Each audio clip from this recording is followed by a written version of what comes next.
প্রিয় শিক্ষার্থীরা, আমরা এখন পিসিএম রিলেটেড গাণিতিক সমস্যা 8 করব। এটা আচ্ছা, আমরা লক্ষ্য করি কোশ্চেনে কি বলা হয়েছে। প্রশ্নটা একটু বড়, কিন্তু আসলে সলিউশনটা একটু বড়, কিন্তু ঝামেলা নাই। A PCM TDM system multiplex 10 voice channel. আচ্ছা, each of bandwidth 2 kHz। তার মানে একটা কি করবে বলতো, একটা মাল্টিপ্লেক্স চ্যানেল 10টা ভয়েস চ্যানেল থাকে সেখানে, এবং সেটা প্রত্যেকটার বলতো কি ব্যান্ডউইথ দেওয়া হচ্ছে 2 kilohertz, are to be transmitted simultaneously by binary PCM দ্বারা ট্রান্সফার করা হচ্ছে। the maximum tolerable error is sample amplitude is 0.2%। সর্বোচ্চ কি এরর হতে পারবে এত। পিক সিগন্যাল, এর আগের অঙ্কটা যখন করেছিলাম আমরা পিক টু পিক, অর্থাৎ আমরা কি লিখেছিলাম 2 MP এরকম লিখছিলাম, তাই না? এখন কিন্তু শুধু MP লিখবো, কারণ যেহেতু আমরা বলছে পিক সিগন্যাল। আচ্ছা, the signal must be sampled at least 20% above Nyquist rate। তার মানে স্যাম্পলিং যে ফ্রিকোয়েন্সিটা হবে সেটা কিন্তু অবশ্যই Nyquist রেটের চেয়ে কি হবে বলতো 20% বেশি হবে। আচ্ছা, বলছে framing and synchronizing require an addition extra 1% bit. তার মানে কি বলছে, আমি যেটাকে ফ্রেমিং এবং সিনক্রোনাইজিং করতে চাই তখন কিন্তু আমার কি এক্সট্রা বিটের প্রয়োজন। সেটা কত পার্সেন্ট বলছে? 1%। আচ্ছা, what will be the data rate of binary coded signal। তার মানে হচ্ছে আমি যদি তাহলে আমার টোটাল কি পরিমাণ কি লাগবে বলতো ডেটা লাগবে। আচ্ছা, তাহলে আমরা শুরু করি। এটা এমএসসি অ্যাডমিশন টেস্ট বইটা এসেছিল। আমরা একটু লক্ষ্য করি কি কি দেয়া আছে আর শুরু করা যায় কিভাবে। হ্যাঁ, তাহলে আমাদের চ্যানেল দেওয়া আছে কত বলতো 10। তাহলে আমি এখানে গিভেন দিয়ে চ্যানেল লিখে রাখি। গিভেন চ্যানেল সংখ্যা কত 10, আর হচ্ছে মেসেজ ফ্রিকোয়েন্সি বা সর্বোচ্চ ম্যাক্সিমাম মেসেজ সিগন্যাল সেটা হচ্ছে 2 কিলোহার্টজ। আর এখানে দুইটা একটা হচ্ছে এক্সট্রা পার্সেন্ট বিট লাগবে আর 20% অ্যাট লিস্ট এভাব লাগবে, তাই না? আর একটা হচ্ছে কি এরর কত পার্সেন্ট ছিল আমাদের?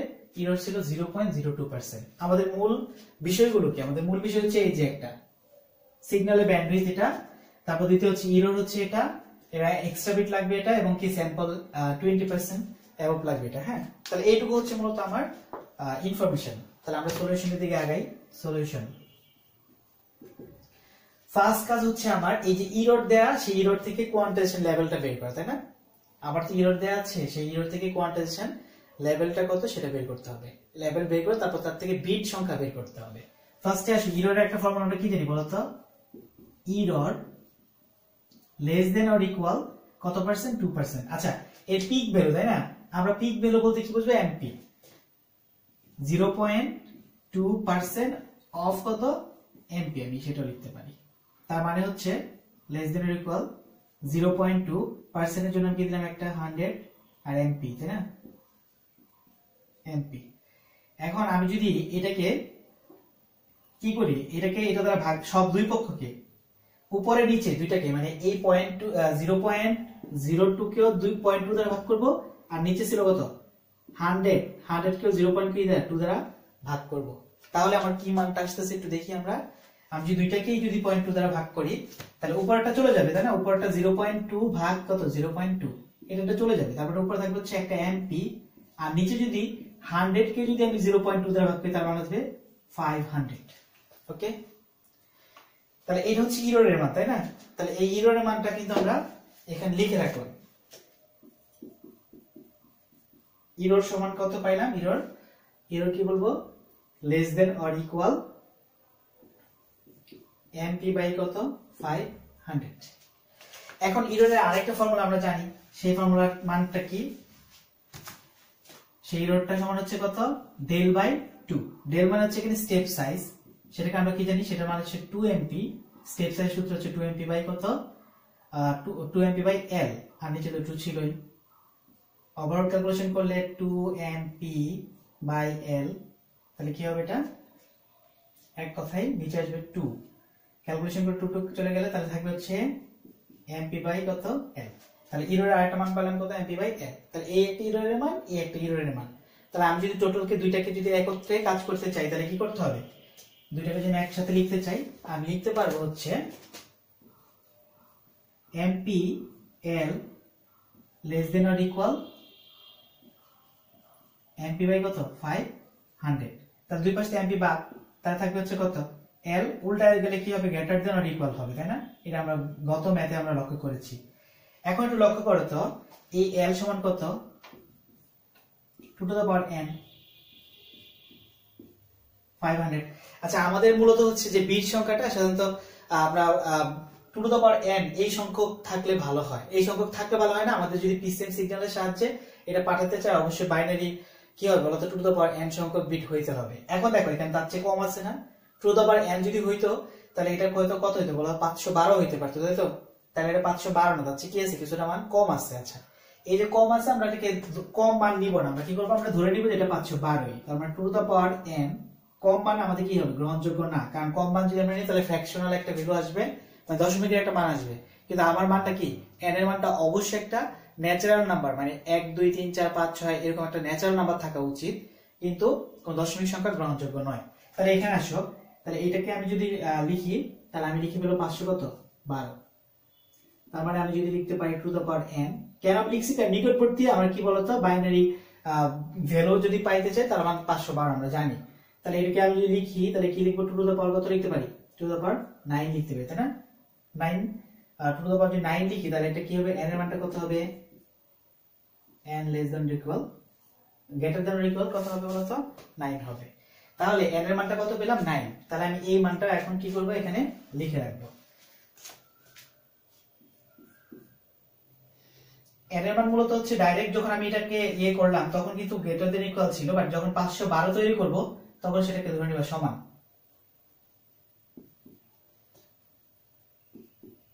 তাহলে n সমান কত 9, কারণ এটা ঠিক আছে, কিন্তু যখন আমি এটাকে 512 তৈরি করলাম অর্থাৎ হচ্ছে ওই বাইনারি বিটের মতো করে তৈরি করলাম তখন সেটা আমি সমান দিয়ে ফেলবো। হ্যাঁ আচ্ছা তাহলে এইটুকু কত গেল। এরপর আসবে হচ্ছে আমার, এখন দেখো মেসেজ সিগন্যাল কত দেওয়া ছিল এফএম দেওয়া ছিল 2 কিলো হার্জ, তাহলে আমার যে নাইকুইস্ট রেটটা কি লিখবো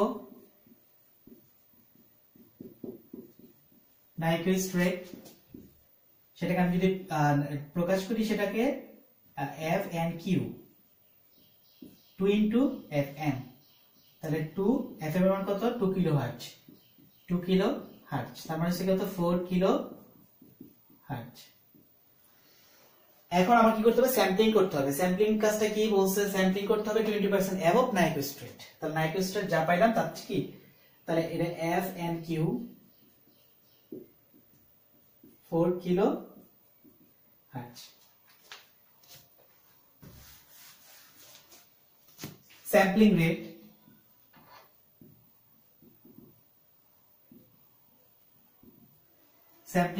সেটা হচ্ছে fs 20% above, সেটা আমরা জানি 1.2 ইনটু কত এটা যদি লিখি fnq 1.2 এটা মান ছিল কত 4 কিলো হার্জ। আমি যদি টোটাল ক্যালকুলেশন করি তাহলে এর মানটা কত আসতেছে 4.8 কিলো হার্জ 4.8 কিলো হার্জ। এটা হচ্ছে স্যাম্পলিং রেট আর কি বা স্যাম্পলিং ফ্রিকোয়েন্সি। এখন আমি বের করব হচ্ছে বিট সংখ্যা, তাহলে আমি এটাও লিখে রাখি এখানে। হ্যাঁ আমার এগুলো লাগবে একটু পর অঙ্ক করতে লাগবে। তাহলে fs equals to 4.8 kilo hertz.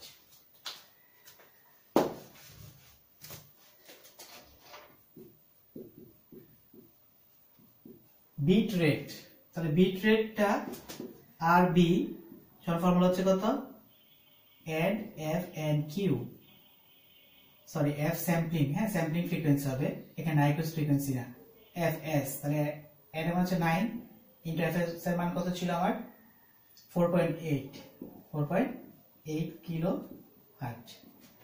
তাহলে আমি যদি টোটাল এটাকে স্যাম্পলিং করি তার মান পাবো 43.2 kbps বিট পার সেকেন্ড, তাই না কিলোবিট পার সেকেন্ড। তাহলে এটা হচ্ছে আমার কি বললাম অলরেডি বিট রেট পেলাম। আচ্ছা এখন আরেকটা কথা আমাকে বলা হয়েছে যে এটা কিন্তু কয়টা চ্যানেলের জন্য বলতো 10 চ্যানেল। তাহলে এটা তো আমি নরমালি যে বিট রেট বের করি একটা চ্যানেলের জন্য, তাহলে 10 চ্যানেলের জন্য মোট আমার কত বিটের প্রয়োজন আমি একটু দেখি। হ্যাঁ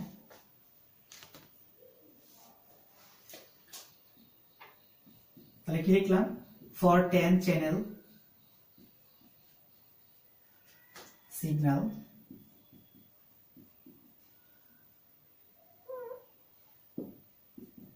10 ইন্টু কত পেলাম 43.2 কিলো হার্টজ। ক্যালকুলেশন করে আমি পেতে পারি এটাকে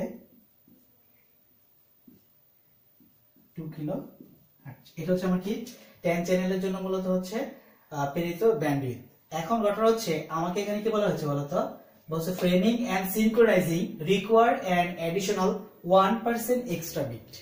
তার মানে হচ্ছে কি আমি যদি ফ্রেমিং এবং সিনক্রোনাইজিং করতে চাই তার জন্য কি এক্সট্রা বিটের প্রয়োজন কত 1%। তাহলে আমি এখানে 1% যেহেতু লাগবে সেই 1%টাকে বের করে নিই। এটা কিন্তু আমার কিন্তু 10 চ্যানেলের জন্য বের করে ফেলছি। তাহলে এইটা দেওয়ার পরেও এতগুলো ব্যান্ডউইথ হওয়ার পরেও আরো 1% কি লাগবে বলতে এক্সট্রা লাগবে। তাহলে আমি সেই এক্সট্রাটাকে একটু বের করি।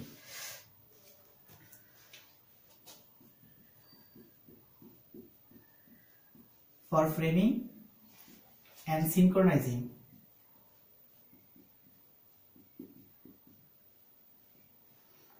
তাহলে কত হবে, আমরা কত পেয়েছিলাম 432 কিলো হার্টজ ইনটু এক্সট্রা 1%, 1% এর উপর 1 নিচে কত 100। ক্যালকুলেশন করলে কত পাবো 4.32।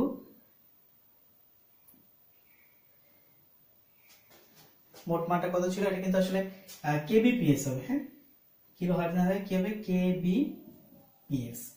তাহলে এটা হবে কি কেবিপিএস। তাহলে আমার এখন টোটাল ডেটা কতটুকু দরকার। হ্যাঁ, টোটাল ডেটা কতটুকু দরকার,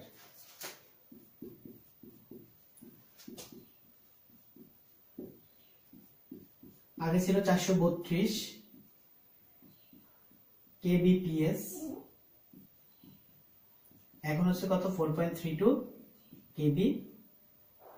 কেবিপিএস।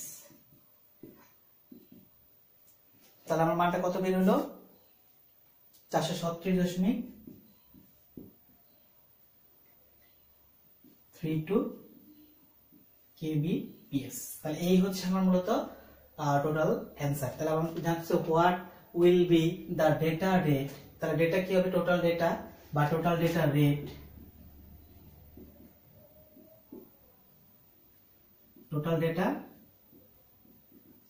রেট কত হবে 436.32 কেবিপিএস। তো শিক্ষার্থীরা ধন্যবাদ সবাইকে।